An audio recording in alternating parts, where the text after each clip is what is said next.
jiran dia dapat, nikmat jiran dia dapat. Jadi kita kita buat ibadat. Sudah tentu akhlak dia. Kita kat Mekah hati kita bersih tu kan. Mak bapak kita pada tempat yang sewajarnya.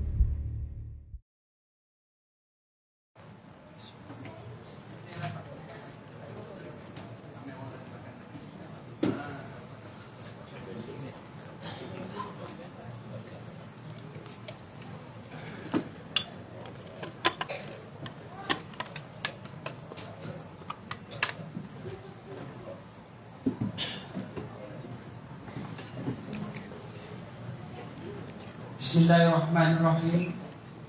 Assalamualaikum warahmatullahi wabarakatuh.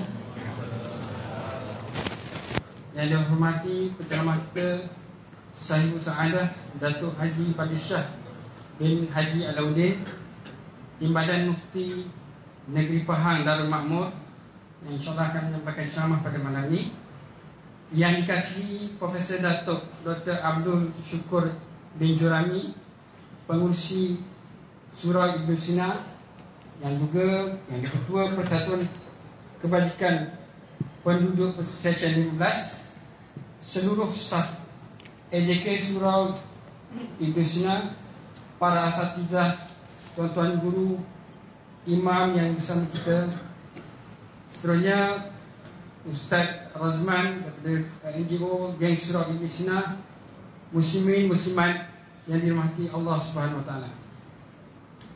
InsyaAllah pada malam ini kita ada dua bersiaran secara live di siaran Facebook Surau Ibn Sina dan juga siaran Facebook Geng Surau Putrajaya.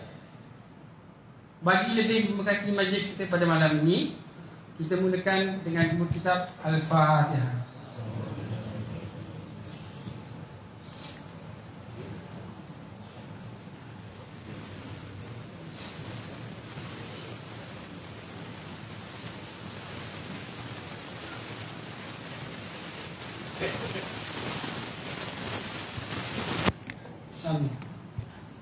Betul Ustaz.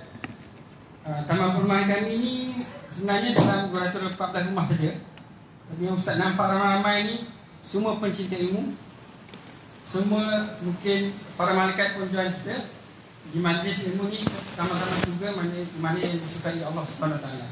Baik, sebelum kita memulakan ceramah kita pada malam ini, setelah saya sedikit membacakan biodata Ustaz untuk kenalan. Baik, atas permintaan Ustaz kita teruskan juga, kita tak perlu baca. Okey, saya nak juga pantun kepada Ustaz Okey, dari Kuantan ke Bandar Baru-Bangi, singgahlah sebentar ke Putrajaya, berkongsi madah kisah Ibu Pertiwi, hijrah satu penguadan, mohon kisah kami. Tafadhal masykur. Assalamualaikum warahmatullahi wabarakatuh. Bismillahirrahmanirrahim. Alhamdulillahi hamdan kathiran tayyiban mubarakan fihi kama yanbaghi li jalali wajhika al-karim wa li'azimi sultanik. Allahumma salli ala sayyidina Muhammadin abdika wa rasulika nabiyil ummi wa ala alihi wa sahbihi wa sallim. Nawaitu ta'alluma wa ta'lim wa tazakkura wa tazkir wa naf'a wal intifa' wal ifadah wal istifadah wal hasa ala tamassuki bi kitabillah wa sunnati rasulih wa du'a ila al huda wa dalalah ala al khair ibtigha'a wajhillah wa mardatihi wa qurbihi wa thawabihi. Allahumma raddina bi qada'ika wa sabirna ala bala'ika wa auzi'na syukra ni'ma'ika. Ya Allah, jadikan kami redha menerima segala takdirmu. Jadikan kami sabar dalam menerima ujian darimu, dan bimbinglah kami untuk sentiasa syukur kepada nikmat-Mu. Terima kasih Yang Berusaha, saudara pengacara majlis. Yang saya hormati Datuk Pengurusi Ahli Jawatan Kuasa dan Sukarelawan Surau Ibn Sina Seksyen 15 Bandar Baru Bangi, tuan-tuan guru, para alim ulama, para habaib, muslimin, muslimat, hadirin hadirat, tuan-tuan, puan-puan, moga sekaliannya sejahtera dalam limpahan rahmah dan barakah. Saya dahului dengan penyataan tahmid kesyukuran atas pertemuan pada malam ini, dan seterusnya dapat saling bertatap muka dalam ceramah. Anak Cina memakai singlet pergi ke kedai. Kalaulah tidak kerana jalan berbelit-belit, tadi dah saya sampai. Tak mahal, kena tipu ngaji wazi. Weh, salah tunjuk lorong sampai ke Uniten hantar tadi. Minta maaf lambat sedikit. Pada malam ni saya sebenarnya ceramah. Saya pun tak reti nak ceramah apa malam ni. Apa sebab? Kerana poster kita ceramah Mauludur Rasul. Huraian yang dibintu oleh pengurusi pasal hijrah, rasa zaman dah hijrah habisnya. Lepas tu geng Surau Putrajaya minta cerita Hai Merdeka. Banyak betul, 3 dalam 1, mana satu nak cerita ni? Dan kalau menulis tesis ni tak ada tumpuan ni, mana satu ni kita nak pada malam ni. Jadi kita gabungkan ketiga-tiganya lah. Hadirin hadirat yang dirahmati Allah sekalian, di antara perkara aksiomatis di dalam syariat Islam ini adalah kita tak boleh tidak mesti menzahirkan cinta kepada Nabi SAW. Dan sepakat para ulama mengatakan wajib cinta Nabi ni. Mana kalau ada orang mengatakan tak perlu cinta kepada Nabi sebab yang penting cinta kepada Allah, cinta kepada makhluk tak sepenting cinta kepada Allah. Tidak, cinta kepada Nabi tidak membawa syirik ataupun menduakan Allah. Kerana cinta kepada Nabi berarti cinta kepada Allah. Bahkan cinta kepada Nabi adalah salah satu daripada cabang iman dan merupakan satu konsekuensi daripada syahadah yang kita ucapkan. Manifestasinya adalah cinta pada Nabi. Sebab itu para ulama menyusun bab cinta Nabi ni dalam banyak kitab. Imam An-Nawawi misalnya dalam kitab Sahih Muslim, dia telah menyusun bab wajibnya mencintai Rasul lebih daripada kita cinta kepada keluarga kita, anak, isteri, suami, mak ayah, bahkan semua manusia. Dan bab ini dia diselipkan di dalam Kitabul Iman dalam kitab Sahih Muslim, yang secara implisit mengisyaratkan bahawa di antara cabang iman adalah cinta kepada Nabi lebih daripada cinta segala-galanya di muka bumi ini. Namun kalau kita muhasabah pada malam ini, kita cinta pada Nabi, sayang pada baginda, tapi adakah sebarang jaminan Nabi ini sayang pada kita? Walaupun kita tahu Nabi sayang umatnya, kita khawatir cinta kita ini cinta yang bertepuk sebelah tangan. Anak buaya terkenang-kenang, buah keranji dalam perahu, hanya kita terkenang-kenang. Orang benci kita tak tahu. Kita je rupanya sayang, rupanya dia tidak.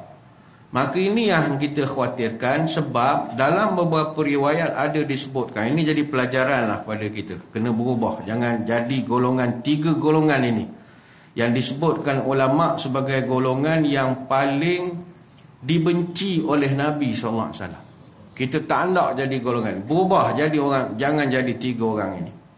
Dalam satu hadis daripada Jabir radhiyallahu anhu, Nabi pernah menyebut bahawa inna min ahabbikum ilayya wa aqrabikum minni majlisan yaumal qiyamah ahasinakum akhlaqan. Orang yang paling aku sayang antara kamu dan yang akan duduk dengan aku dekat di hari kiamat adalah orang yang paling elok akhlaknya. The best of you in manners. Yang paling aku sayang sekali, kata Nabi. Tetapi wa inna abghadakum ilayya wa ab'adakum minni majlisan yaumal qiyamah al-sarsaruna wal mutasyaddiquna wal mutafayhikuna. Namun ada 3 orang yang sangat aku benci, dan mereka nanti akan jauh kedudukannya daripada aku pada hari kiamat. Siapakah golongan itu? Ada 3 disebutkan dalam hadis. Kita kena berubah. Kalau kita ada 3 perangai ini, hijrahlah kepada perangai yang molek. Pertama sekali Nabi sebut as-sarsarun. Sarsarun ini kalau nak diterjemahkan dalam bahasa Melayu payah. Tapi kalau dalam bahasa Inggeris sebagai pompous. Pompous ni someone who thinks they are more important than they really are. Dia merasa dia ni VIP lah. Dia merasa dia besar, padahal dia tak besar mana pun, saja merasa besar. Sebab itu saya tekankan di dalam petikan ceramah yang banyak orang kongsi-kongsi pasal kembara tuanku di Borneo itu, memberi pelajaran pada kita. Masalah belagak dengan hidup ni. Awak tengah raja jauh langit dengan bumi, tapi dia punya sombong menyampah kita menengok. Sarsarun. Jangan membesarkan diri. Dan sarsarun ni kata ulama, dia membesarkan diri dengan banyak bicara, atau dia mencelah percakapan orang kerana nak menampakkan dia itu orang penting, important. I'm here. Dia nak menunjukkan I'm here. Kalau dalam surat, pas dia cakap. Kenapa? I'm here. Sebab itu kata Plato, wise men speak because they have something to say. But stupid men speak because they have to say something. Dia sekadar nak tunjuk, aku datang, jadi aku kena bercakap. Itu orang tak apa cerdik. Sarsarun dia panggil. Kalau dia bersembang, kalau kita borak, disampuk cakapan orang, seolah-olah tidak ada orang yang boleh cakap dalam majlis itu melainkan dia. Dan ini dia panggil sarsarun, simbol kepada kesombongan. Agama kita tuan-tuan paling pantang dengan orang sombong. Orang sombong ni tak cium bau surga. Bukan tak masuk surga, tak cium bau surga. Allah pantang dengan orang sombong. Innallaha la yuhibbu man kana mukhtalan fakhura. Aku benci dengan orang sombong, takbur bangga diri. Surah An-Nisa ayat 36. Innallaha la yuhibbul farihin. Aku benci kepada orang yang bermegah-megah. Surah Al-Qasas ayat 76. Innallaha la yuhibbu kulla mukhtalin fakhur. Aku benci dengan orang yang sombong, takbur dan membanggakan diri. Surah Luqman ayat 18. Wallahu la yuhibbu kulla mukhtalin fakhur. Aku benci pada orang yang sombong, takbur dan membangga diri. Surah Al-Hadid ayat 23. Dan banyak lagi ayat. Banyak ayat Allah paling pantang dengan orang yang sombong. Sebab sombong ini adalah pakaian Allah. Makhluk tak boleh pakai pakaian kesombongan. Hanya Allah yang layak. Sebab Allah dia tak ada saingan. Maka orang tak ada saingan, layak sombong. Tuan-tuan, kita makhluk sentiasa ada saingan. Dalam surau ni, saya ingat ramai pegawai grade 41. Tuan-tuan ingat, tuan-tuan seorang je grade 41. Satu Malaysia ada grade 41. Nak sombong buat apa? Oh, saya dah jusasi. Oh, seorang dah jusasi. Belambak lagi orang jusasi, duduk diintan di JPA pada mana. Saya ada doktor. Oh, seorang je lah doktor. Oh, belum beranak, ada orang tu dah ada PhD lah. 70-an dah ada PhD lah. Dan begitulah seterusnya. Contoh, tuan-tuan datang surau, siapa bawa duit RM50, layak tak sombong? Layak. Tapi dia kena pastikan dalam surau ni tak ada orang bawa duit lebih pada dia. RM51 misalnya. Asal ada lebih pada dia, dia tak layak sombong. Awak jatuh nombor 2. Yang bawa RM51 tak boleh bangga kalau ada orang lain bawa lebih daripada RM51. Dan begitulah seterusnya. Adapun Allah, dia tak ada saingan. Dia Tuhan.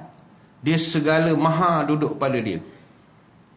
Maka kesemua sifat-sifat mazmumah kesombongan ini adalah sangat dibenci oleh Allah dan merupakan sifat iblis. Wala tamshi fil ardi maraha innaka lan takhriqal arda wa lan tablughal jibala tula.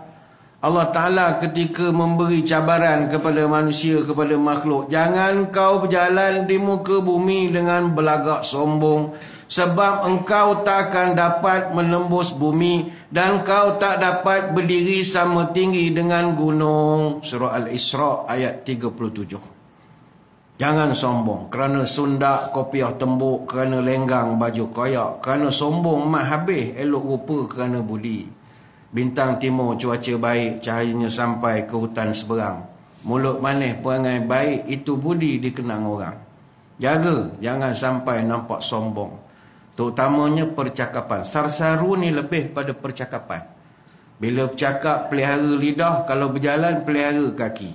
Kalau bercakap, rendahkan suara. Kalau bergaul, rendahkan hati. Kalau bermadah, lembutkan lidah. Kalau berjalan, haluskan langkah. Bercakap kalau tak beradab, melangkah pun nanti tak semenggah. Terlajur langkah di bawah surut, terlanjur lidah membawa maut.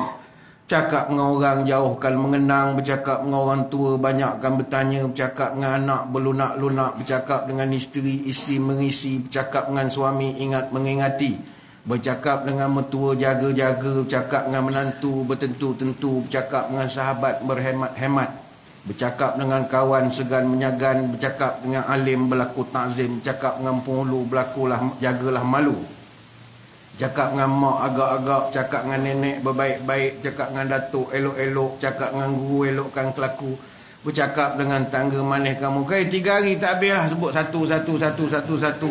Artinya cara kena ada. Sebab kerana lidah aib terdedah, kerana cakap malu tersingkap. Dalam peribahasa yang paling masyhur, kerana pulut santan terasa, kerana mulut badan binasa. Itu satu kaul lah. Kaul yang lain, kerana pulut santan binasa, kerana mulut badan merasa. Itu banyaklah pendapat. Tak kira lah, asalkan yang penting kerana kerana mulut habislah pulut itu. Itu yang pantun yang baru lah. Itu pantun baru. Hatta kalau kita macam sekarang ni, orang muda-muda dia nak memberi teguran kepada orang. Awak orang muda nak negur orang, tengok umur dulu. Jangan kurang ajar sangat. Cakap je elok-elok. Santun menegur menurut alur, santun menyapa bermanis muka. Adat menegur baik-baik, syarak dan adat mesti ditelik. Menegur jangan semena-mena supaya tidak jadi bencana. Menegur jangan menista supaya tak jadi silang sengketa. Sebelum menyapa tengok rupa, sebelum menegur tengok umur. Orang yang kita nak tegur, walaupun dia ada buat kesilapan dari segi pengajar ke apa ke, tegur cara elok-elok. Sebab umur dia sama umur ayah awak, hormatlah sikit. Hormat saja. Orang muda kena hormat orang tua. Sebab orang tua dia pernah muda, kena hormat. Orang muda belum tentu tua. Kena perampau mati tak bangun-bangun, tak dan tua. Kami pernah muda. Jadi hormat sajalah orang muda. Hatta kita nak menyanggah pun, kalau ada benda kita nak betulkan, buat cara elok-elok. Elok menyanggah bawa faedah, buruk menyanggah bawa fitnah. Kalau menyanggah niat buruk, mana pergi orang mengutuk. Kalau menyanggah mendabik dada, orang menyampah manfaat tak ada. Bila elok menyanggah bawa manfaat, buruk menyanggah bawa mudarat. Kalau menyanggah mencaci maki, mana pergi orang benci. Kalau menyanggah cara tak senonoh, alamat hidup akan bergaduh. Sebab itu jangan sombong. Percakapan kena jaga. Namun kata ulama, dalam konteks as-sarsarun yang diterjemahkan sebagai orang yang banyak percakapan untuk nak menunjukkan kewujudan dia itu, ini bukanlah disebutkan kepada orang yang berada dalam majlis ilmu, tak masuk, ataupun orang yang sedang mengajar. Contoh cikgu, memang kerja dia bercakap dari mula sampai habis. Tuan-tuan janganlah lepas ni orang ni tengok, ni lah sarsarun, mengajar sejam dia seorang bercakap, nak tunjuk dia seorang dia graduate. Bukan gitu, dia kerja dia mengajar. Itu boleh rujuk dalam kitab Syarah Riyadhus Salihin, ke surat 397, diterangkanlah ada pengecualian. Orang yang mengajar boleh. Mak belete, itu boleh. Tuan-tuan mak belete, mak ni sarsarun, mak ni. Bukan, itu dia nak suruh jadi pandai. Kita nak jadi gini sebab mak belete. Itu lain. Yang salahnya bila kita bercakap nak menunjukkan ujub. Ini bahaya. Saya nak kongsi tuan-tuan, ada satu perangai kita kena hati-hati dengan permainan syaitan, iaitu ujub. Salah satu kegigihan syaitan adalah dia tak akan berhenti berusaha menjadikan amalan kita ini tak ada harga di sisi Allah. Kita buat amalan banyak, tapi dia jadikan amalan yang banyak itu tidak ada nilai. Wa kadzalika ja'alna likulli nabiyyin aduwwan syayatinal insi wal jin, dan kami jadikan bagi setiap makhluk manusia, nabi-nabi itu ada musuh-musuh yang akan mengganggu gugat dia punya amalannya. Yuhi ba'duhum ila ba'din zukhrufal qawli ghurura, dan dia setan pula akan meniupkan kata-kata yang indah, susunan bahasa yang memperdaya pendengarnya. Surah Al-An'am ayat 112.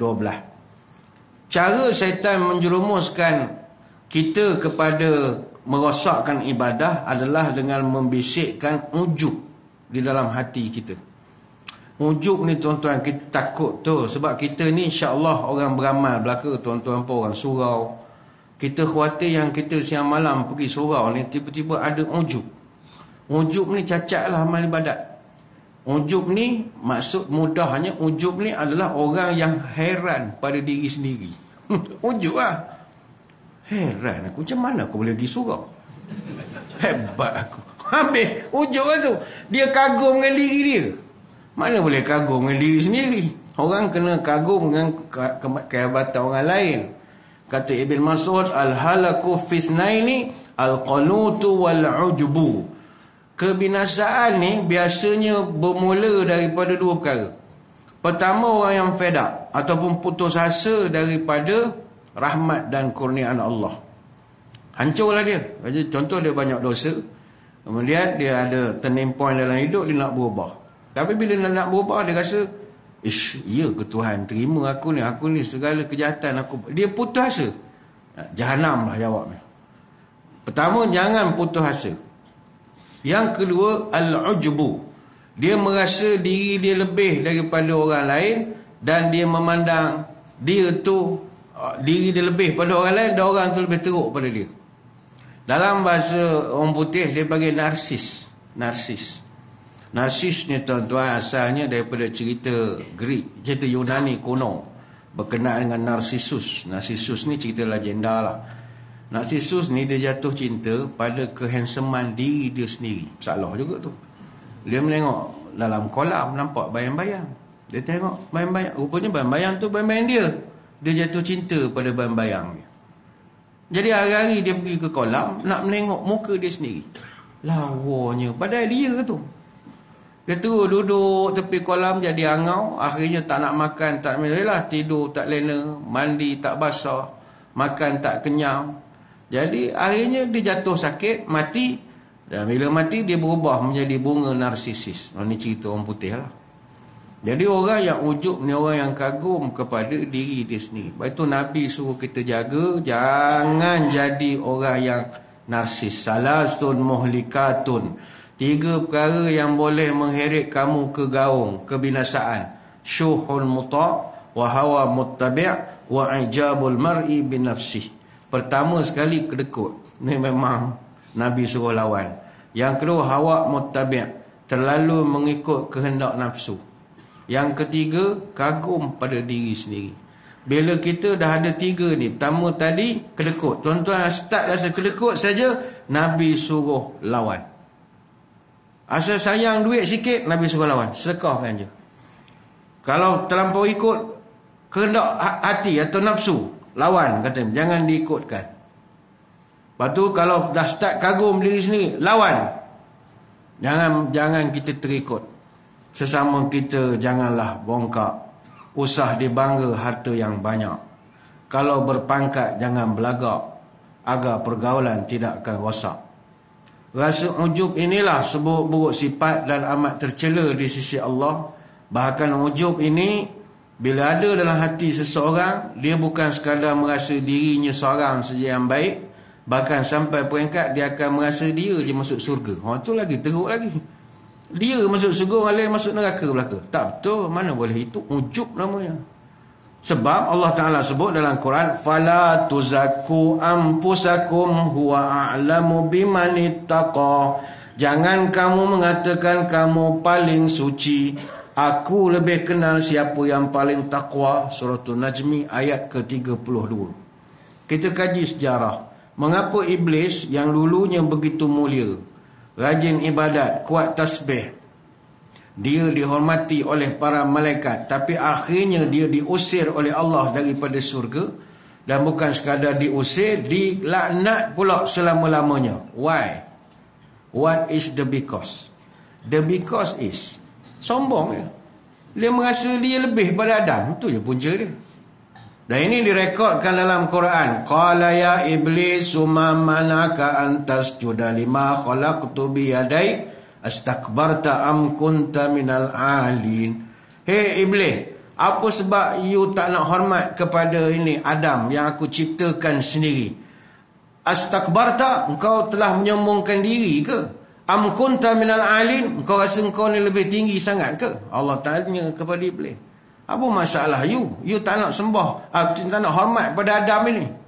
Apa jawapan iblis? Dengan confidentnya dia menjawab, Qala ana khairun minhu. Ya, saya lebih baik daripada Adam. Dengan confidentnya dia jawab begitu. Apa sebab? Khalaqtani min narin wa khalaqtahu min tin. Sebab saya diciptakan daripada api. Ini cipta daripada tanah. Tanah orang pijak, api orang takut. Saya lebih mulia daripada dia. Maknanya Iblis ketika itu dia membandingkan dia pangkat grade 54 dengan S19. Itulah contoh.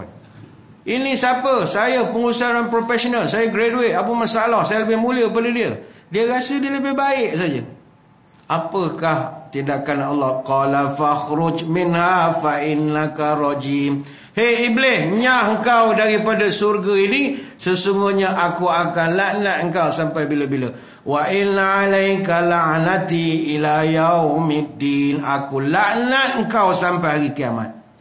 Ni drama cerita ni sebut panjang dalam surah Sad ayat 75 sampai 78. Tuan-tuan baca, tuan-tuan boleh bayangkan babak itu begitu dramatik sekali, epik sekali. Iblis dengan selamanya merasa dia paling baik, menganggap Adam itu lebih rendah daripada dia. Oh, ini berbahaya sekali. Sifat sombong ini dia bermula dengan merasa dia baik. Itu masalah. Sebab itulah kita yang datang surau ni, kita ni buat kerja baik. Kita takut kita rasa baik. Oh, itu masalah. Menjadi baik itu bagus. Merasa baik itu yang salah. Datang buat baik ke surau, alhamdulillah. Tapi keluar pada surau, tengok semua orang yang tak pergi surau jahat. Itu masalah. Pergi luar tengok duduk kedai Tom Yam ni semua ni. Ni apa nak jadi umat? Ni neraka pula, neraka pula ke ni. Azab kubur pula ke ni. Belit ular pula. Jangan begitu. Kita dah buat baik, bagus. Merasa baik tak boleh. Bukan kerja kita menghukum orang. Yang menghukum orang ni mahkamah, tuan-tuan. Tak ada manusia dia tak boleh menghukum. Jangan menghukum. Kita hanya mengajak pada kebaikan. Sebab itu kalau ujub ni ada dalam hati, mesti mau buang cepat-cepat. Caranya adalah dengan memperbanyakkan, ni Nabi ajar ni, wa an ukthira min la haula wala quwwata illa billah. Bila engkau merasa saja kagum dengan kemampuan kehebatan kau, ucapkanlah la haula wala quwwata illa billah. Tidak ada daya, tidak ada upaya melainkan dengan izin daripadanya. Kita kan isyak, kita dengar azan. Tuan-tuan, apa jawapan kita dengan laungan azan? Bila-bila sebut Allahu Akbar, Allahu Akbar, kita pun jawab Allahu Akbar, Allahu Akbar. Bila dia asyhadu an la ilaha illallah, kita pun asyhadu la ilaha illallah. Kita sebut asyhadu anna Muhammadar Rasulullah, kita pun asyhadu anna Rasulullah. Ketika Bilal menyebut hayya 'alas salah, apa jawapan kita? Adakah hayya salah, hayya salah, hayya salah, hayya salah? Dah. Kita jawab la haula wala quwwata illa billah. Kita ni semua dia yang menentukan, memberi izin, memberi taufik, memberi hidayat. Maka kita gantung hidup pada Allah. Aku rajin semayang kerana Allah beri taufik hidayat pada aku. Aku rajin ibadah, duduk saf depan, alhamdulillah, semayang subuh berjemaah, bukan kerana aku hebat. Allah beri aku taufik hidayah, beri kesihatan, beri masa yang lapang. Semuanya digantungkan pada dia. Yang menolong kita hanya Allah saja. Itu yang janji kita sebut iyyaka na'budu wa iyyaka nasta'in. Hanya kepada Engkau saja aku menyembah dan hanya pada Engkau je aku minta tolong ya Allah. Surah Al-Fatihah ayat yang kelima. Dan kalimat ini adalah makna daripada rangkuman doa yang kita ucapkan dalam solat kita. Allahumma a'inni ala zikrika wa syukrika wa husni ibadatik. Ya Allah, tolonglah aku supaya aku dapat terus berzikir padamu, supaya aku dapat terus bersyukur padamu, supaya aku dapat terus beribadah kepadamu. Ini hadis riwayat Abu Daud, An-Nasai, Imam Ahmad, Al-Hakim. Artinya segala-galanya itu kita tak ada daya upaya kecuali dengan pertolongan dan izin Allah. Seorang penuntut ilmu tidak akan mungkin duduk dalam majlis ilmu melainkan dengan hidayat, inayat, riayah daripada Allah. Tuan-tuan yang dapat datang malam ini, adakah kerana tuan-tuan hebat? Tak, Allah mudahkan. Berapa ramai yang malam ni tak dapat datang surau, melengok di rumah je online, melerak tengok ceramah. Membari mungkin. Dia boring kan, dia tukar tengok kembara Borneo pula, akan sambung balik.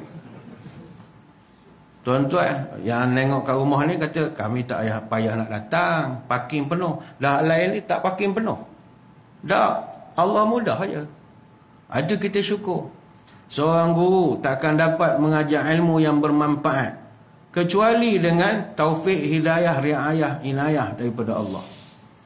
Seorang kaki tangan kerjaan, pegawai tak mungkin dapat bekerja dengan baik, pergi ofis, balik ofis, melainkan dengan riayah, hidayah, pertolongan daripada Allah. Kita jangan jadi macam Qarun. Qarun ni, ketika orang tanya kejayaan dia, dia kata dia berjaya kerana dia. Dia tak sudi pun menyandarkan kejayaannya itu kepada Allah. Qarun ni hartanya melimpah ruah. Qarun ni kaya, tuan-tuan. Punyalah banyak harta Qarun. Sampai sekarang orang panggil harta karun lagi. Program pencarian harta Qarun. Banyaknya harta dia. Di Bangi pun ada harta Qarun. Bayangkanlah. Treasure hunt, harta karun. Orang tak sebut harta Syed Mokhtar ke Robert Kuok ke tak. Orang sebut harta karun. Ananda Krishnan ke tak. Walaupun kaya Bill Gates ke apa tak. Orang sebut harta karun. Karun ni memang kaya betul. Dan bila dia kaya, orang teruja nak kaya macam dia.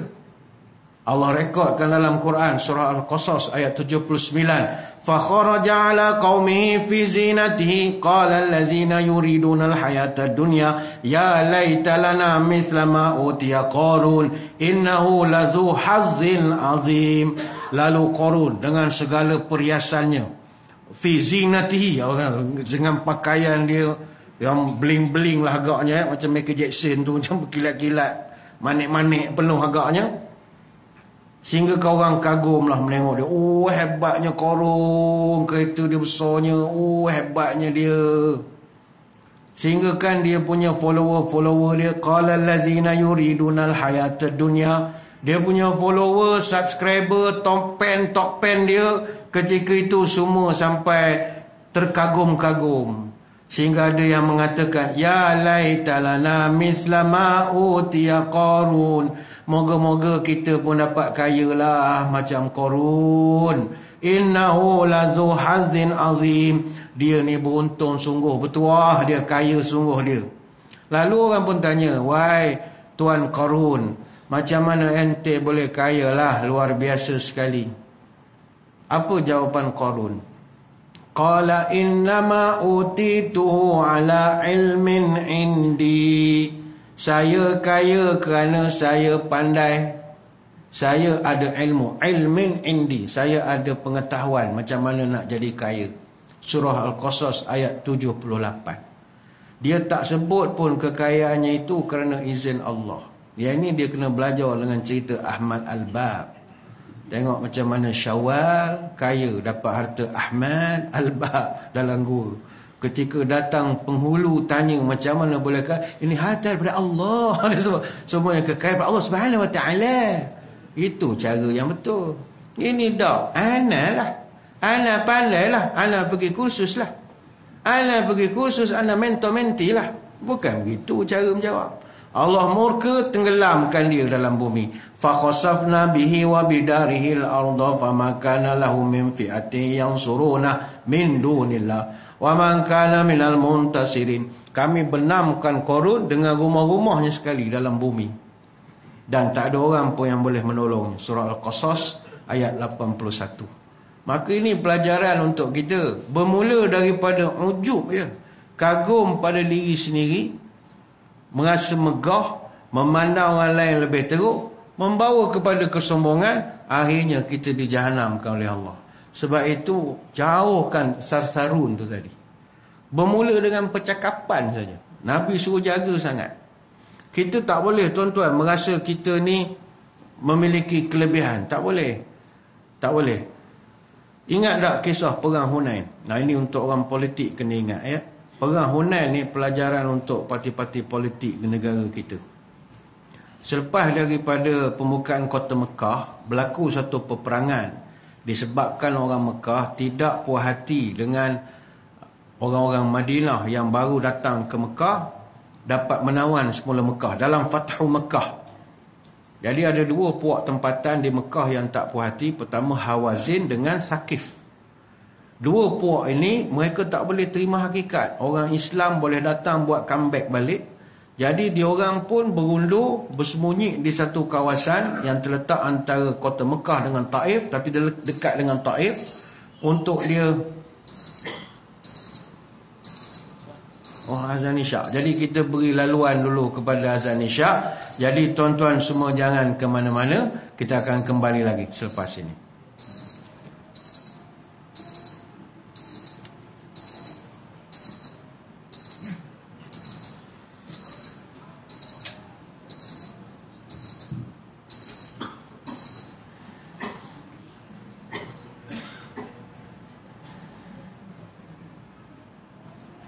Allahu Akbar.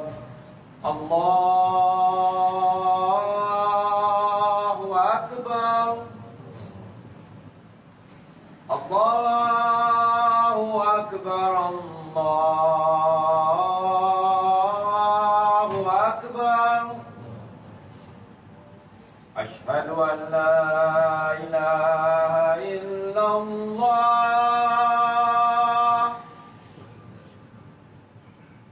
Asyhadu an la ilaha illallah.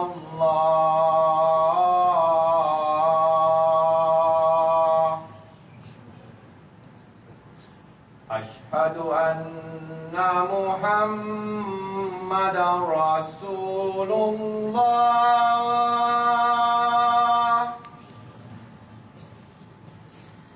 Asyhadu anna Muhammadar Rasulullah.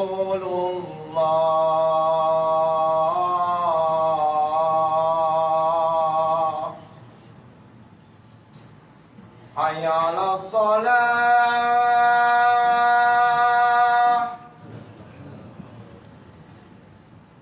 Hayya 'alas shalah.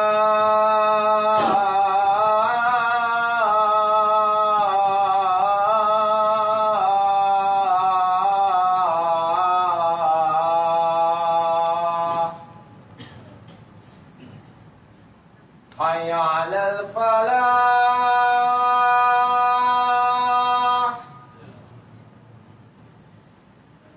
Hayya 'alal falah.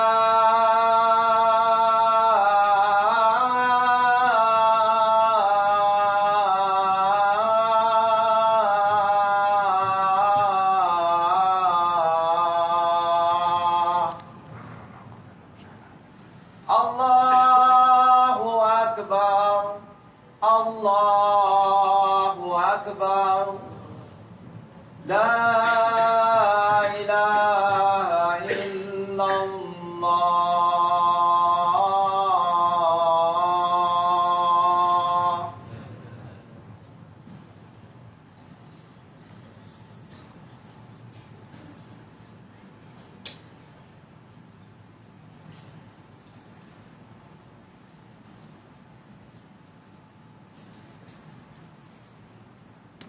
Muslimin muslimat yang dirahmati Allah sekalian, kembali menyambung syarahan kita pada malam ini. Kami mohon izin daripada jemaah untuk menganjakkan sedikit pelaksanaan solat isyak berjemaah untuk memberi peluang saya menghabiskan huraian berkenaan topik kita. Muslimin muslimat sekalian, kita sedang membincangkan antara golongan-golongan yang sangat dibenci oleh Nabi SAW. Bermula dengan golongan Al-Sarsarun, iaitu orang yang merasa dia ni penting, besar, dengan cara dia menunjukkan dia tu penting dengan dia banyak cakap, banyak potong percakapan orang. Dalam bahasa mudahnya dia nak menunjukkan I'm here, seolah-olah begitu.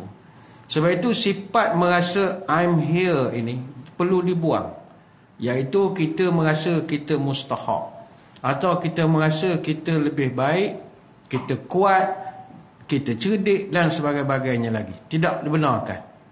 Tadi kita cerita perang Hunain. Ini pelajaran mustahak. Perang Hunain ni, Hawazin dan Sakif nak serang orang Islam daripada kawasan di lembah Hunain. Lembah Hunain ni terletak antara Mekah dengan Taif, tapi dia dekat dengan Taif. Cerita ni berlaku tahun 8 Hijrah, 5 Syawal. Ketika serangan dibuat, orang Islam masa itu jumlahnya ada 10,000. 10,000 asal daripada Madinah lah, datang ke Mekah, ada 10,000 anggota. Bila pasukan Madinah masuk Mekah, ada 2,000 orang Mekah peluk Islam, join tentera Madinah. Jadi ketumbukan Islam ketika itu telah meningkat jadi 12,000 orang. Apabila pasukan Islam meningkat jadi 12,000 orang, ketika itu orang Islam dah mula rasa besar kepala. Dia merasa, menang kita ni kan. Apa sebab? We got numbers. Convincing and legitimate. Jadinya bila berlaku begitu, dia merasa jumlah dah cukup, orang dah ramai. Dia sangat confident bahawa peperangan itu kita boleh menang. Tak boleh, kita telah pandang rendah pada orang, walaupun tu musuh. Jadi tercetus peperangan. Peringkat pertama kalah. Rupanya musuh pakai manjinik. Manjinik ni sejenis senjata pakai lestik daripada jauh. Bila dia tembak, berterabur lari. Jadi tentera Islam 12,000 orang ramai ni tadi bertemperan lagi. 12,000 ni ramai tuan-tuan. Sebab selama ni mereka perang Badar 300 lebih ya. Perang Uhud 1,000 ya. 12,000 ni ramai. Itu dia rasa, wow, boleh menang ni. Boleh menang dah kita ni. We got numbers. Jadi ketika itu kalah. Turun ayat. Qad nasarakumullahu fi mawatina katsiratin wa yawma Hunain iz a'jabatkum kasratukum. Ingatlah ketika aku beri pertolongan, akhirnya pertolongan pada kamu mencapai kemenangan dalam banyak peperangan, termasuklah perang Hunain. Yang mana dalam peperangan Hunain itu iz a'jabatkum kasratukum, ketika kamu merasa megah dengan bilangan kamu yang ramai. Jangan ujub. Oh, kita ramai, orang muda sokong kita, aku umbi apa. Jangan sombong, jangan ujub, tak boleh. Bila dah kena teguran, mereka insaf. Semua dah tarik balik, yang Muhammad tarik balik, yang Muhammad semua dah tarik balik. Jadi baik semula, lawan balik, barulah menang. Dalam pertempuran itu musuh 70 terbunuh, 6,000 ditawan. Dan Allah Ta'ala kurniakan perang Hunain rampasan perang terbesar dalam sejarah. Tak pernah orang Islam dapat rampasan perang sebanyak itu. Iaitu mereka berjaya dapat 24,000 ekor unta, 40,000 ekor kambing dan 4,000 wakih perak. Satu wakih perak bersamaan 213 gram. Itu paling banyak rampasan perang. Nabi pun sampai tak tahu nak agih macam mana lah. Jadi Nabi pun agih. Bila harta dah banyak, timbul pula isu pengagihan. Berlaku cakap-cakap di akar umbi yang tak puas hati kerana pembahagian itu tak sama. Berebut kursi lah pula. Dah elok tu gaduh molek, lepas tu dah molek gaduh pula, berebut kursi, berebut jawatan, berebut macam-macam. Ini direkodkan oleh Ibn Mas'ud. Kata Ibn Mas'ud, datang satu laki-laki, datang jumpa dia, qala rajulun wallahi inna hadhil qismata ma'udila fiha wa ma'uridu biha wajhullah. Laki ni kata, bang, minta maaf cakap lah, Nabi memang Nabi, tapi bab ni gagal. Macam mana pembahagian ni? Tak adil langsung. Dan saya boleh kata ini pembahagian wa ma uridu biha wajhullah. Ini bukan nak cari redha Allah ni. Ni nak memberi kroni ni. Ni nak memberi kroni-kroni rapat je. Kami yang anggota bawah-bawah ni apa yang dapat? Balik-balik muka dia dapat. Balik-balik muka dia dapat. Sebab zaman itu pembahagian harta perang dia ikut sumbangan dalam peperangan. Dalam satu formasi tentera, dia ada unit berbeza-beza peranan dia. Yang dapat lebih biasanya unit-unit elit lah. SOF, Special Operation Forces akan dapat lebih. Komando, JJK, Paskal, itu lagi awal dapat ataupun lebih banyak dapat. Sebab mereka dah berada di medan tu, dia dah berada di kawasan musuh lagi awal. Kadang lah seminggu dia duduk menyamar, buat sabotaj dan macam-macam. Jadi orang macam tu tinggilah lawan dia, adalah lebih sikit. Yang kedua mungkin unit semboyan, bola 1, bola 2 yang menyampaikan berita, mohon bantuan Charlie, Nuri, macam-macam, dapat juga, tapi taklah sebanyak komando. Lepas sembahyang mungkin bawah tu infanteri ke, mekanis ke, adalah ikut seniority. Ujung tu kan adalah PSTD, Wataniah, Rotu, dapat juga, tapi belakang-belakang lah, awak jaga situ je kan.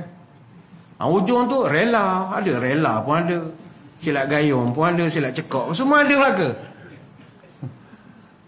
Sistem pertahanan menyeluruh kan dia panggil. Jadinya orang yang bawah-bawah ni tak puas hati lah dapat sikit. Cerita tu sampai ke telinga Nabi. Kata Ibn Mas'ud, fataghayyar wajhu hatta kana kasirfi. Berubah muka Nabi jadi merah padam. Bayangkanlah dia ni Nabi, dah habis adil, dah bagi pengagihan. Ada lagi anak buah kata tak adil. Ada lagi anak buah kata ini makan seorang. Ada lagi anak buah tuduh ni nak membesarkan kroni-kroni dia. Bayangkan perasaan Nabi. Lantas Nabi mengatakan, faman ya'dilu idza lam ya'dilillahu wa rasuluhu.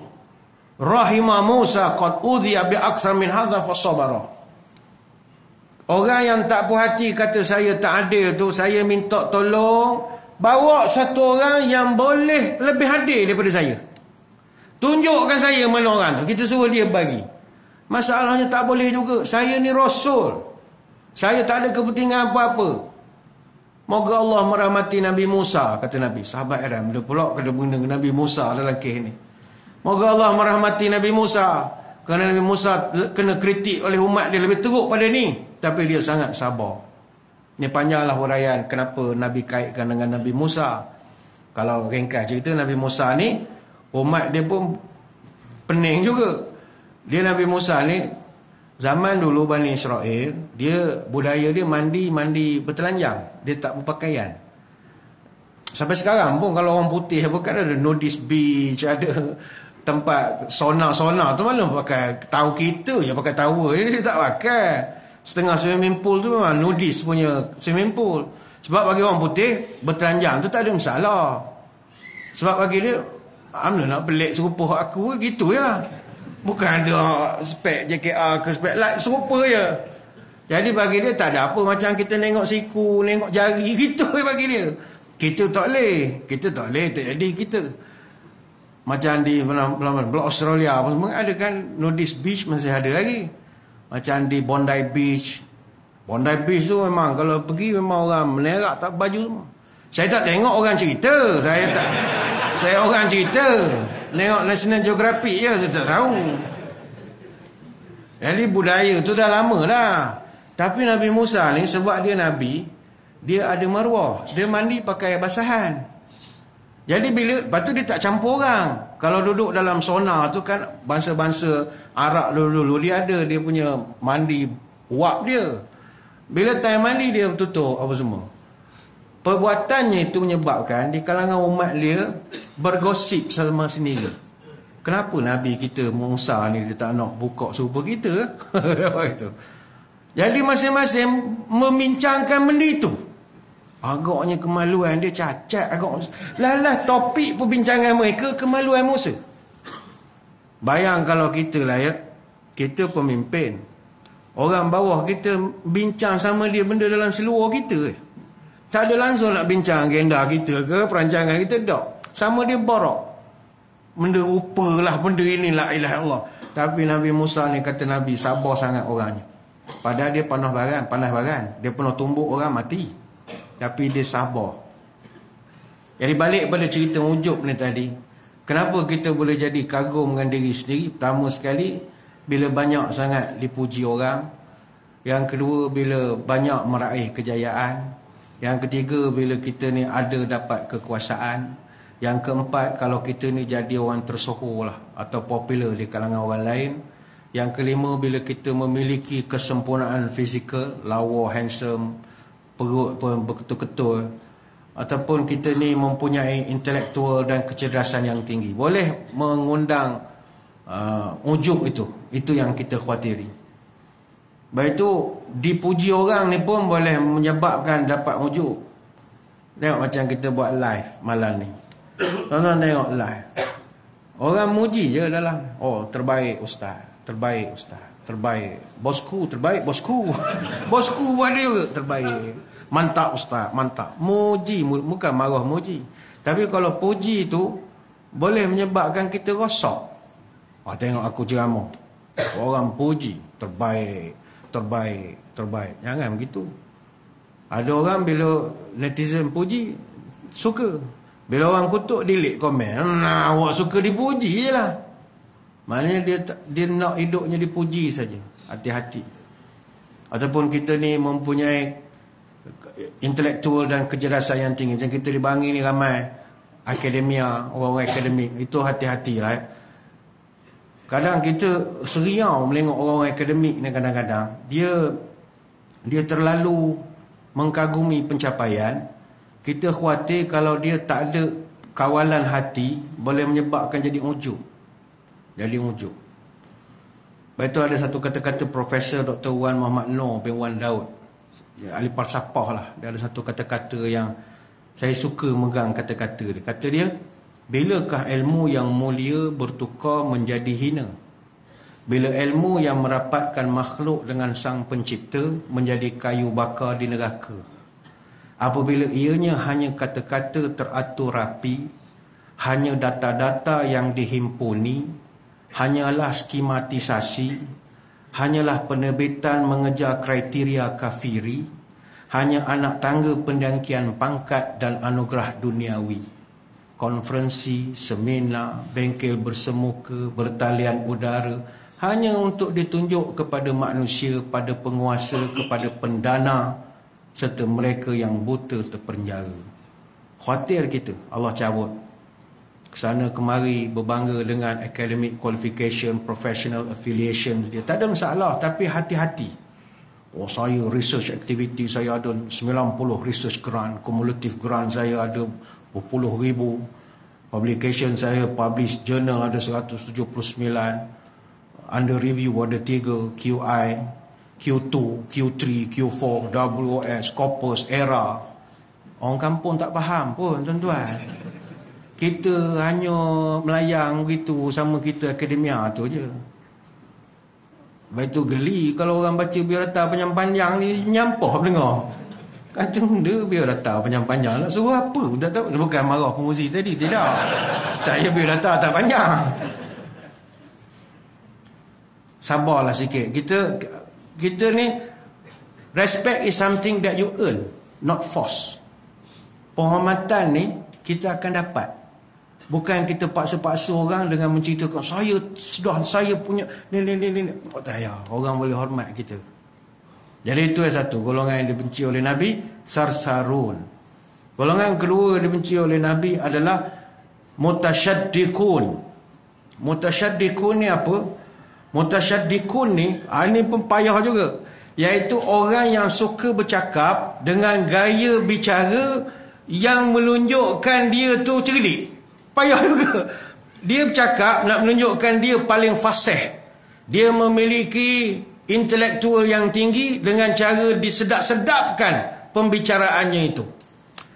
Macam mana nak kata ya? Contoh dia bercakap orang putih. Cakap orang putih saja dipaksa-paksa speaking guna Cockney accent. Misalnya, hello love, come to the bus, gone to town today. Padahal dia borok Bangi je. Boleh dia cakap style Manglish kita, boleh je. Tapi you know drink some water. Some water. Kalau memang dia memang beranak di UK, tak apa. Sekolah rendah di UK apa semua. Tapi saya ingat saja buat je banyaknya. Tak payahlah. Sebab kalau kita buat kerana nak menunjukkan kesombongan diri, itu membahir. Itu yang dimasukkan sebagai mutasyaddiqun. Orang yang memperindahkan kata-kata terutama dalam bahasa asing itulah. Termasuk juga bahasa Arab. Bukan bahasa Inggeris saja. Bahasa Arab pun sama juga. Kita berbicara menggunakan bahasa Arab di depan orang awam yang kebanyakan tak fasih bahasa Arab. Contoh khutbah Jumaat. Dah apa mimpi semalam baca cuma khutbah bahasa Arab pula dah hari tu. Amma ba'du ya ibadallah, ittaqullah. Orang adalah bahasa Melayu pun orang tak dengar ni pula bahasa Arab. Semua mendengar amma ba'du, amma ba'du. Padahal dia orang Melayu. Tapi kenapa nak baca bahasa Arab? Nak tunjukkan anak duduk Mekah lama. Tak boleh begitu. Bila sesuatu yang kita buat nak menunjuk kita ada kelebihan, itu Nabi marah. Cakap Arab di depan orang yang tak cakap Arab, cakap Inggeris, Cockney accent, English, British yang style hello Lou tu, depan orang yang tak fasih bahasa Inggeris. Pergi kampung ulu mana cakap orang putih, wah, la ilaha illallah. Dan orang kita ni pula, kalau dengar orang cakap orang putih, kalau orang tu tak fluent bahasa Inggeris, diction tak tepat, kita pun kotok dan sebagainya. Jangan. Itu nak menunjukkan mutasyaddiqun. Tuan-tuan, kita tak payahlah grammar Nazi sangat. Orang salah sikit sebanyak terlantak sajalah. English is just a language, not a knowledge. English ni dia bahasa, dia bukannya ilmu pengetahuan. English is not our native language, so you can expect some mistakes. Dan kita orang putih, dia pandai cakap orang putih sebab mereka memang orang putih. All these British and Americans who think they are smart, but what do they speak? Just English je. Kita bahasa Sarawak boleh cakap, bahasa Sabah boleh cakap, bahasa Terengganu boleh cakap, kalau nak maki bahasa benda, bahasa cakap Kelantan boleh, macam-macam bahasa kita boleh. Dia boleh English je. Benda nak bangga. Dan di Malaysia, kepandaian bertutur bahasa Inggeris dilihat kayu ukur kebijaksanaan. Kalau orang tu cakap campur-campur Mak Saleh, cerdik orang tu. Walaupun rojak cakapnya, banyak which is je. Which is bagi saya oh cerdik dia ni, cerdik apa which is banyak. I mean so tu. So you know which is oh bijak dia sebab ada which is. Berdoa sangat. Kata Ungku Aziz, orang kalau bercakap Inggeris campur Melayu, makna dua-dua bahasa dia tak pandai.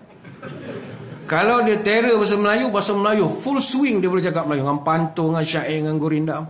Kalau dia pandai Inggeris betul 100%. Ini kalau campur, dua-dua tak pandai. Tengok Temu Ramah kalau artis rancangan hiburan hari Ahad tengah hari. Dia nak tunjuk ke dia educated sangat. Album I ni dijangka akan release lebih kurang dalam hujung bulan ni. Kita cuba nak penetrate market di Indonesia, tapi you know it's not easy lah kan.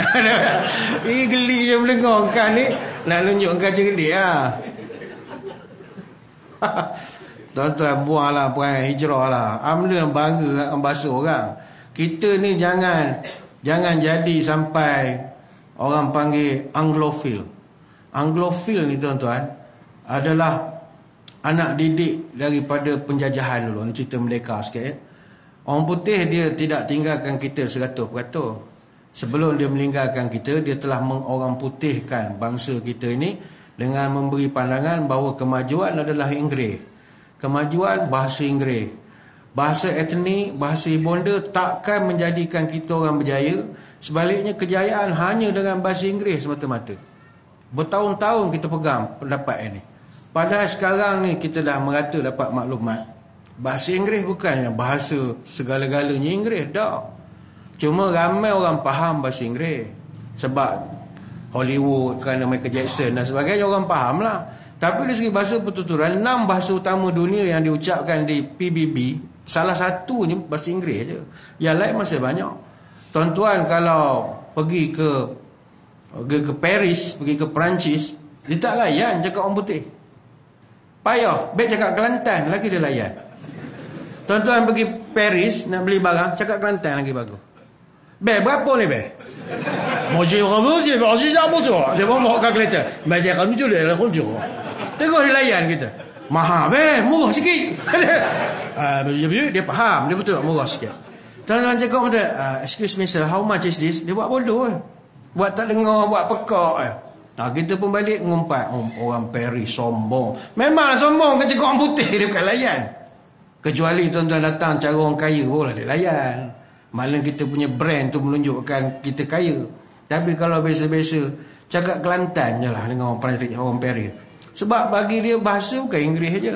Jadi ini kita kena ubah. Apatah lagi kita orang Melayu, Kita orang Melayu ni tuan-tuan, bahasa kita bukanlah bahasa tepi longkang. Bahasa Melayu dituturkan, penutur kita di pelosok dunia ni sekarang dah cecah 300 juta orang. Mungkin tuan kata, ramai ustaz macam tak pernah sabar. Dia yang menuturkan bahasa Melayu ini, dia bukan sekadar negara kita, tapi dituturkan, difahami di Indonesia, di Malaysia, di Brunei, di Singapura. Singapura, negara aku dia bahasa Melayu. Majulah Singapura, nama lagu dia. Lepas tu tuan-tuan pergi ke Filipina, Sulu, Mindanao, Thailand. Pergilah ke Patani, Naratiwat, Yala, Songkhla. Pergi ke Ranong, Terang, Satun. Pergi ke Myanmar. Pergi ke Tanin Taryi. Pergi ke Australia. Pergi ke Pulau Christmas, Pulau Kokos. Semuanya cakap Melayu saja situ. Artinya bahasa Melayu luas. Kita kalau pergi ASEAN, ni bahasa Melayu je. Pergi ke Brunei, ke Indonesia, pergi ke Singapura, of course lah bahasa Melayu. Thailand, boleh cakap Melayu. Bahkan kita punya orang Melayu yang merantau ni, orang-orang Melayu yang pergi duduk di South Africa, di Sri Lanka, yang keturunan-keturunan Melayu dulu, itu masih lagi boleh bercakap Melayu sampai sekarang. Sebab itu apa yang nak kita dimalukan. Dan sampai sekarang, kalau kita tengok di luar negara misalnya, hampir 30 tahun di Perth, Australia, Radio Melayu Perth, itu dah 30 tahun di Australia, memainkan peranan yang sangat signifikan dalam mertabatkan bahasa Melayu di Australia Barat.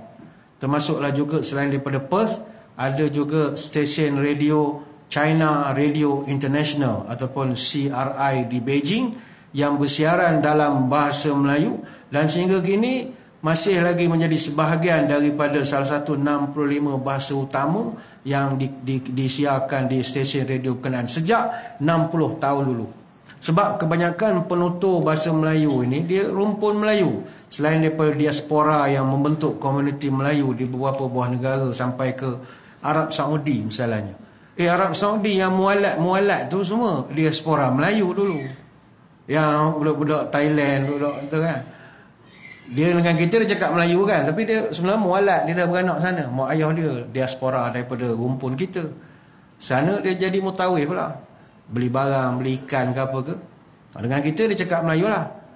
Wana haji kita nak pergi mana hari ni kita. Dia cakap kecek Thailand. Dia cakap kecek Thailand. Tapi bila dia nak urus dengan polis, cakap Arab lah. Oh kita heran cakap. Nak heran apa dia beranak di Mekah. Memang itu. Tapi dia boleh kecek siya dengan kita. Maknanya bahasa kita meluas.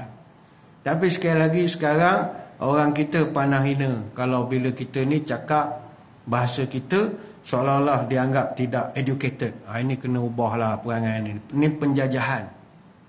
Jadi golongan yang kedua tadi Nabi sebut orang yang menyedap-nyedapkan penuturan dia, nak menunjukkan dia ada kelebihan berbanding orang lain. Ini masalah juga. Itu yang kedua. Golongan ketiga yang tidak disukai oleh Nabi adalah al-mutafaihiqun. Ketika Nabi sebut al-mutafaihiqun ini, sahabat bertanya, "Ya Rasulullah, qad alimna as-sarsarun wal murtasydikun, famal mutafaihiqun?" Qal al-mutakabbirun. Sahabat tanya, "Ya Rasul, kami faham as-sarsarun tu siapa, al-mutasyaddiqun tu siapa, tapi siapa al-mutafaihiqun?" Nabi jawab, orang yang angkuh, orang yang arrogant people, orang yang angkuh, keras kepala. Orang angkuh ni, keras kepala ni, orang Pantai Timur panggil keras keng. Keras keng, payah basa, tak boleh berunding langsung. Baik itulah dalam hadis Nabi sebut, kata Aisyah, abghadur rijali ilallahi aladdul khasim. Orang yang Tuhan menyampah adalah aladdu, orang yang keras kepala, wal khasim, suka berdebat. Keras kepala mana orang kalau orang nasihat terima sajalah. Tak, dia petikaikan nasihat itu, keras kepala. Ini hadis riwayat Bukhari. Maka orang-orang yang ada perasaan arrogant dan macam-macam ni perlu dibuang. Kita hidup ni bahasa mudahnya tuan-tuan, tak payah sombong lah. Masuk kampung orang, bawa ayam tina, jangan bawa ayam jantan. Kalau berjalan, biarlah di tepi-tepi. Benang arang orang jangan dipijak-pijak. Kalau duduk biarlah di tapak tangga. Kalau mandi eloklah di hilir sungai. Kalau berdiri moleklah di luar-luar gelanggang. Kalau kaki belum bertaji, gelanggang orang jangan diuji. Sombong ataupun keras kepala ni agama paling tak suka. Kita buangkan perangai itu. Jadi kita dapatlah pada malam ini orang yang sombong, orang yang angkuh dan sebagainya, dia kena hijrahkan diri dia jadi orang baik. Barulah secara automatik dia menjadi orang yang disayangi oleh Nabi SAW. Cuma ingat, ni kata-kata hikmah. Jangan sombong depan orang yang tawaduk, nanti engkau akan dipermalukan. Tapi jangan pula rendah hati di depan orang sombong, nanti engkau akan dihinakan. Jadi pandai-pandailah bawa diri. Dengan orang sombong, jangan merendah diri sangat. Lagi dia macam angin ngasak lah, makin tiup naik belagak lah, menyampah tengok. Sebab kita terlampau rendah diri sangat depan dia. Jadi untuk orang begitu, jangan rendah diri sangat, biasa-biasa saja. Tapi depan orang tawaduk, jangan sombong. Sebab nanti malu kita. Malu tuan-tuan. Saya kadang-kadang bila menengok pengalaman-pengalaman lah dalam kehidupan ini.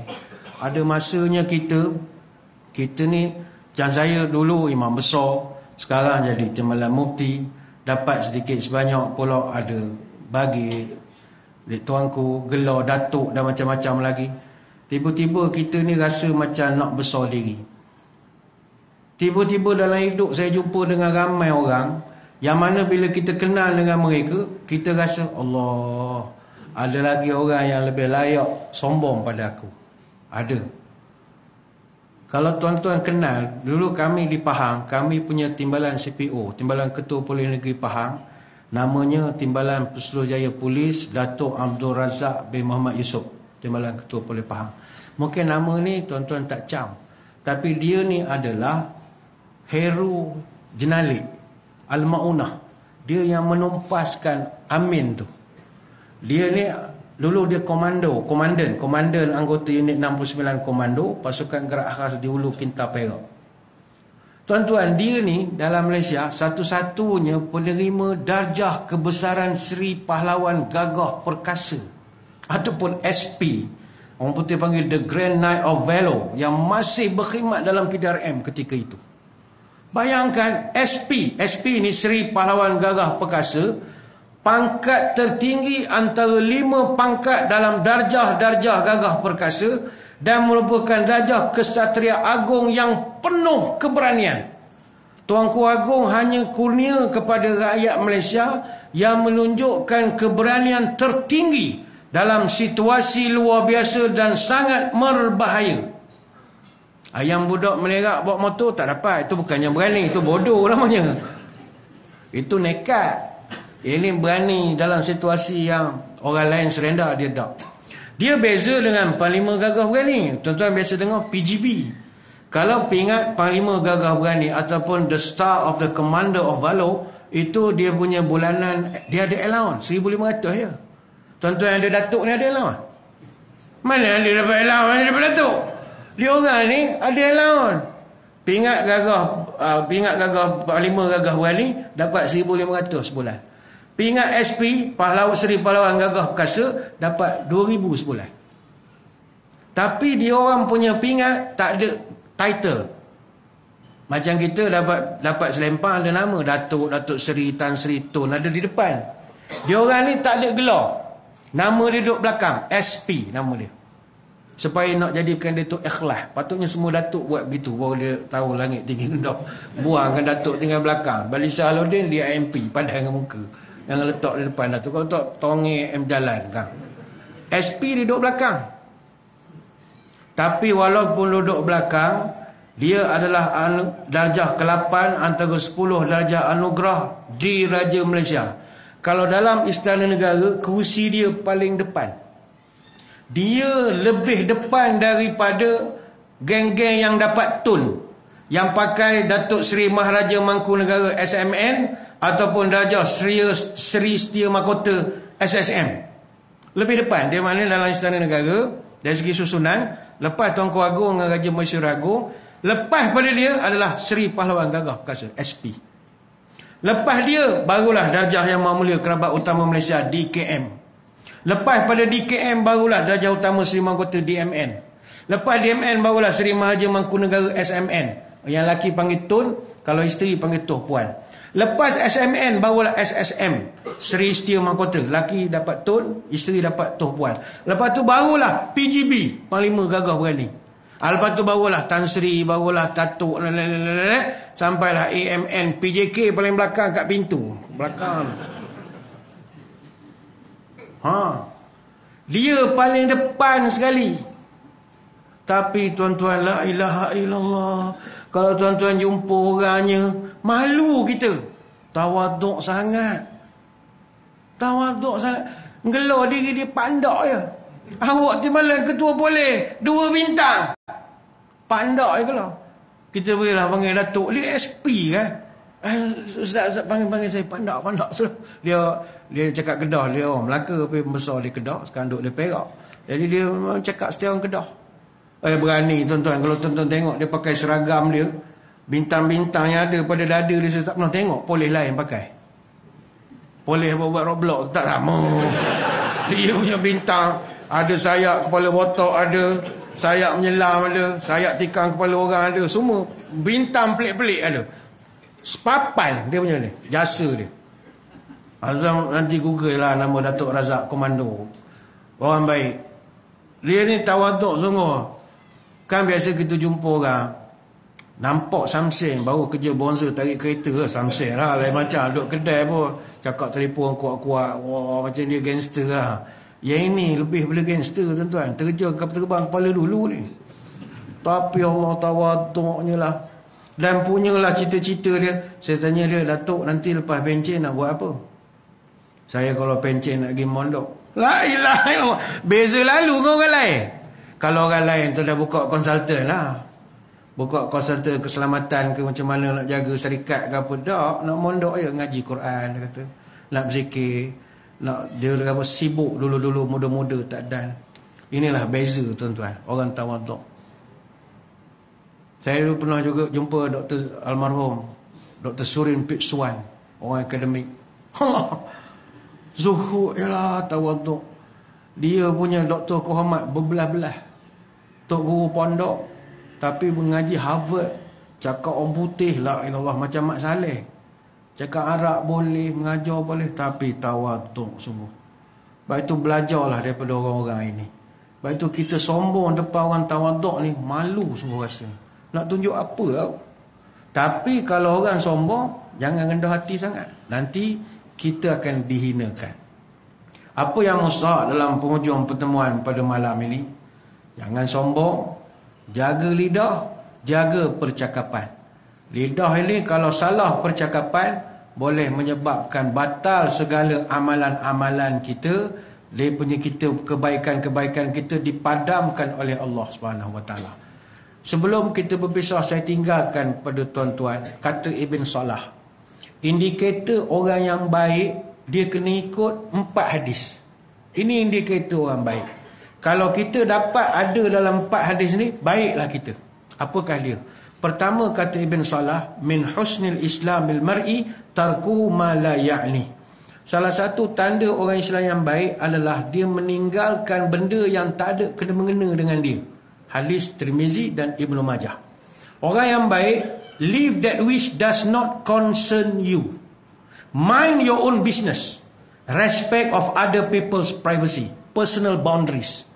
Kita campur hai orang. Jangan jaga tepi kain orang. Bukan jangan jaga tu tak boleh tegur. Tak. Orang kita ni dia salah faham. Tak jaga tepi kain orang tu bukan tak boleh busybody langsung. Islam membenarkan jaga tepi kain orang. Yang tak boleh masuk dalam kain orang. Itu tak boleh. Itu dah busybody sangat. Maknanya mengorek rahsia. Tak boleh. Kita dia minta tegur tapi jangan busybody. Itu satu. Yang kedua, kata Ibn Salah, Nabi pernah ditanya sahabat, murni bi amrin la tukthir alayya hatta aqilahu.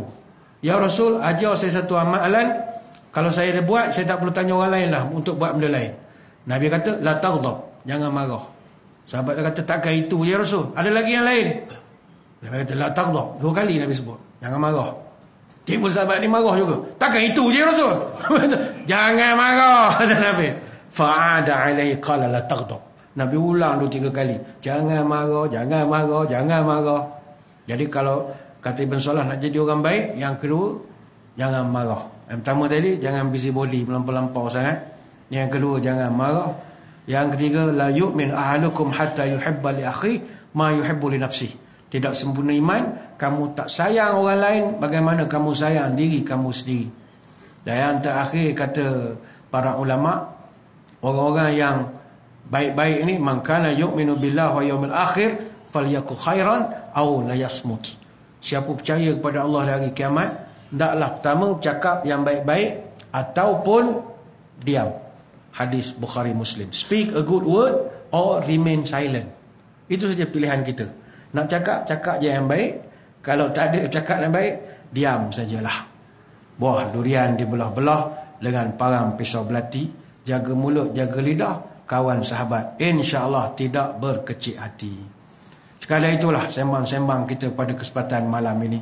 Sekali lagi saya mengucapkan ribuan terima kasih di atas undangan. Mohon maaf sebarang kekurangan.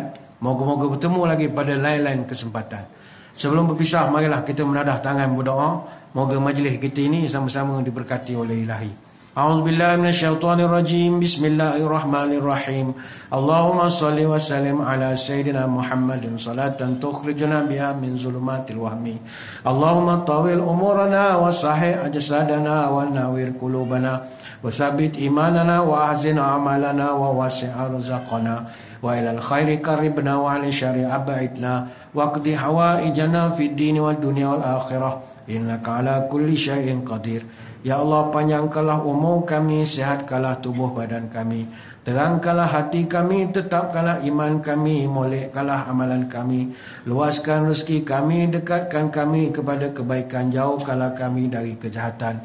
Kabulkanlah segala doa kami, sama ada dalam urusan agama, dunia ataupun akhirat. Subhanakallahumma wa bihamdika nashhadu an la ilaha illa anta nastaghfiruka wa natubu ilaik. Wa sallallahu ala sayyidina Muhammadin wa ala alihi wa sahbihi wa baraka wa sallam. Walhamdulillahi rabbil alamin. Sekadar itu wabillahi taufiq wal hidayah. Assalamualaikum warahmatullahi wabarakatuh. Wallahu a'lam.